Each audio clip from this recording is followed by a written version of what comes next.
Hey everyone, and welcome back. I hope you guys are all doing well and staying safe during these crazy times. I know it is pretty scary out there, but we gotta try our best, right? So, I thought I'd hop on and give a little life update slash a little journey update and kind of talk about some exciting news that I've had from another lady that I've been helping. So, life update. Let's get into that first. Life update is that I actually have enrolled in school. I decided that the career I'm currently in is no longer for me. It's no longer working for my family and it's no longer working for my personal body. I put my back out 11 weeks ago. It's still not healed. I'm still in a lot of pain. I do massage therapy, I do chiropractics, I do stretches, I do everything else, and nothing's working. So I needed a career change. My career change is medical laboratory technician slash assistant. So it is taking blood, doing ECGs, etc. Um, as for where I may end up with a job, I'm not sure yet. There's so many different options out there. You can work in a hospital, you can work in a clinic, you can work in a private doctor's office, you can work at like Life Labs or Dynacare, anywhere like that. So there's lots of options for me, which is very exciting. And they all offer something different. So we'll see where that goes. This course is 10 months long, which is not very long at all if you actually put it into perspective, because there is 7 weeks of placement and so many weeks of this and so many weeks of that, etc. Currently, I am doing the online schooling. Unfortunately, it's not the same aspect of being in a classroom, but it's nice at the same time because I get to stay home on my comfy couch and to be in my own environment and not have to risk catching anything or even potentially spreading anything that I may pick up from work. So that's a comfort factor for me. I do enjoy staying home and just kind of hanging out. And while everybody's asking their questions, I get up and I do my dishes or I sweep them up my floors, whatever the case may be. It's kind of nice being at home. And right now, online schooling is September till April. After that, then I will have to go to the college and do my lab work, and then I will do my 7 weeks of placement. So that's kind of where my life is now. I still will be working full time in my current career because bills don't stop just because you're going back to school. I wish they did, but they don't. Um, as for Aaron and I together, we've just kind of been hanging out, getting our house to how we want it to be, and just getting ready for fall. Well, enjoying fall and getting ready for Halloween, and then obviously for Christmas. Our 1 year wedding anniversary is coming up. It is less than a month away already, which is crazy. Um, Today is actually my brother and my sister in law's anniversary. It's their 3rd year anniversary of being married, so that's exciting for them. Um, Today is also my Aunt Tammy and Uncle Dave's 25th wedding anniversary, so lots of celebrations going on today. Um, Other than that, that's pretty much it. We're just kind of laying low and trying to stay safe as possible, although we're both working full time. Yeah, that's pretty much it for life updates and kind of where we're at. Our journey's kind of been put on hold for now just because I am unfortunately experiencing a really long cycle. I don't know if or when I ovulated this cycle. I did have to take Provera because I didn't get to take letrozole due to the fertility testing that I've done. And with the Provera, normally it's supposed to bring on your period. It is a progesterone supplement that makes your body seem like it did ovulate, even though you didn't. And my period still hasn't shown up. So that's where we're at with that. I am cycle day 46 today, which is long for me. Normally my cycles are only 30 days, like to the day, maybe 31, 32 at max, sometimes 28, but usually 30. So we're kind of stuck there. My next fertility appointment with our clinic is October 27th, the day after our 1 year wedding anniversary. So it's like, happy anniversary, now here's the fertility doctor. But at least with the fertility appointment, we will go over the results of my sonohystogram. I already know the results, but he has to kind of explain it in his terms and what he wants to do from there.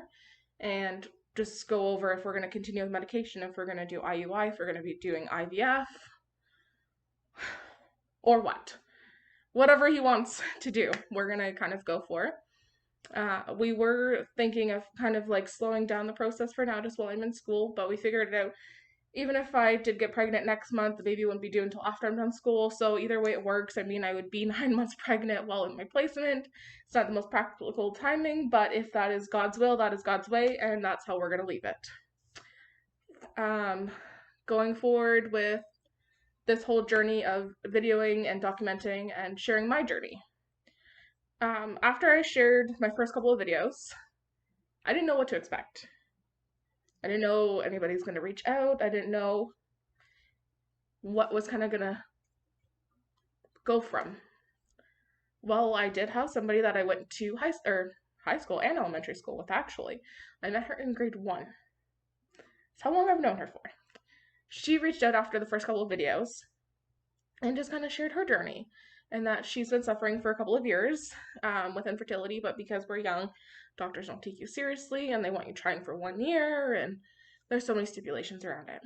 So she messaged me and shared her journey, and for privacy reasons, we're going to keep her name under wraps, just know that I've known her for a really long time. And she was sharing her frustrations and that she had never had a positive pregnancy test ever in her couple of years of trying, and that she didn't know kind of where to go from now. So she heard that I was going to a fertility clinic and doing all this testing, and she kind of wanted to know where to start of asking questions, and where to start for even seeking help. So she knew that she had PCOS, and PCOS is polycystic ovarian syndrome. So her ovaries are just covered in cysts. You tend to not ovulate regularly on that, and you tend to have very irregular periods as well, which makes it even harder to conceive. So we talked about medications and vitamins and diets and everything possible to make sure that she was being as healthy as possible with PCOS, since PCOS does make you gain a lot of weight sometimes, depending on the person. And I asked her if she was insulin resistant from it, and all these different personal questions that I'm not going to get into. And we just kind of discussed her next steps of if she should seek help from the fertility clinic or just her current OBGYN, and kind of push forward with her current OBGYN to get more answers or figure something else out, see if there was something wrong with her partner, if there was semen, sperm factors that were playing into it of why she couldn't get pregnant, if stress was a huge thing, how to manage that, etc. So the other day, she messaged me, because we do keep in contact quite a bit, just to kind of give me an update. And I thought it was just another update just about what the doctors are doing now, because she finally actually found her voice at her doctor's office, and she was able to get her doctor to run some tests and see what was going on. Ever since she got those answers, she's been doing a lot better, even just mentally, about where to go next on her journey. And she was contacting the fertility clinic and everything, but she decided to work more with her OBGYN. Her OBGYN did some tests, they found us some answers, etc., which was great. So the other day when she messaged me, I wasn't sure kind of what to expect. I thought it was just like basic follow-up, just, hey, how's it going? Good, how are you? Good, okay, cool. But no, she said that she thought she had a faint line on her a positive pregnancy test. And I was like, ooh, let me see, let me validate that. Let's go, let's do it. And so she sent me a couple of pictures of different tests, and one of them was really obviously positive. But if you've never had a positive pregnancy test before and you've been trying to conceive for quite a while, you are like in such denial that it doesn't seem real. Like, no, this is not happening right now. Like, what the heck? This is not real. This is definitely an indent line. This is an evaporation line. This doesn't exist. Whatever. You talk yourself out of it so much that you really like second guess yourself. Is this real? Am I seeing things? Am I making it up? Am I manifesting in it so much that I'm making it appear? Which does happen. I'm telling you that now. So I was like, no, girl, like that is there. You were pregnant. This is it. Like, congratulations. The next day, she had her doctor's appointment. She was going for her blood work to confirm that it was a pregnancy or whatever. And thank you, Lord, He has blessed her. She is pregnant. So she would be due in June, I believe, if my calculations are right. And only 4 days after what she seemed to have as implantation bleeding, she had HCG level of 14. And that is really good for only being 4 days after. And I believe that she will have to do more testing just to make sure her numbers are doubling and rising properly. And then around 6 to 8 weeks, or even 10 weeks, depending on the doctor, she will go for her first ultrasound and make sure that little bean is stuck in there and has a strong heartbeat, etc. So I'm very excited for her. If you see this, congratulations again. I will say it almost every day to you.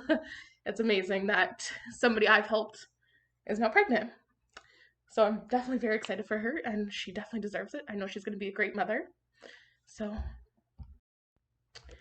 it's just totally surreal that somebody I've helped find their voice and advocate for themselves is now pregnant, now expecting a little one of their own, has finally got a missing piece for their puzzle. They finally found it. So I'm definitely very excited for her, and I can't wait to hear that everything's progressing well and that little bean is going to be stuck in there for the full term, hopefully. And that's what we always pray for. We always pray for a healthy pregnancy and like long-term pregnancy up to 38 weeks minimum. I mean, even 40 weeks, because technically it's 40 weeks. Babies sometimes decide to come early just because they want to enjoy the world. So we will see where she goes from there, and just pray for her every day that that little bean sticks in there just that much longer. So congratulations, girl. I can't believe it that you've done it. You're there. You've made it. As for another lady that I've been speaking to, that I've known since high school, I seen a post of hers on Facebook and kind of caught me off guard because most people don't talk about their journeys. They don't share their journeys. It's very private. So when I seen it, I was like, oh, she's a little more open about it. Okay, I'm going to message her and see if she's willing to talk. And sure enough, she was. So we talked about it a little bit, about where her journey's been, how long it's been, etc. So since we haven't talked in a while, but I'm going to be reaching out to her again to see how things are going. I have set her up with the fertility clinic that I am dealing with as well, and we are going to see where things go with that for her. She's never had any fertility testing done. She's never had any hormone tests done. Her partner's never been tested either, so we will see just where the journey takes her next. And that's pretty much all I have to say. I mean, I'm just very thankful that one person that I've helped has reached their goal. And I'm just hoping that everyone else that I help, even just talking, um, gets to where they're getting to. And maybe in a few months, I will be there myself. Who knows? We never know until we're there. So just manifest and pray as much as you can or want, or however. Stand on your head, do jumping jacks, whatever you need to do to make the journey a little bit easier, do it. If you need to stand in a mirror and tell yourself that you are stronger than this or whatever, do it. Because for me, speaking about it, I guess as much as I get emotional, speaking about it definitely does help me. Sharing my journey helps a lot. And now that I've had connections with all these amazing women, it makes me realize how not alone I am and how common this actually is. And it's kind of depressing that it's this common, but it also makes you feel not so lonely. So I'm very thankful to be on this journey with the amazing women I am. And I'm just looking forward to seeing a lot more positive pregnancy tests and a lot more positive outcomes of those pregnancies. So for now, I hope you guys all take care and stay well, stay safe.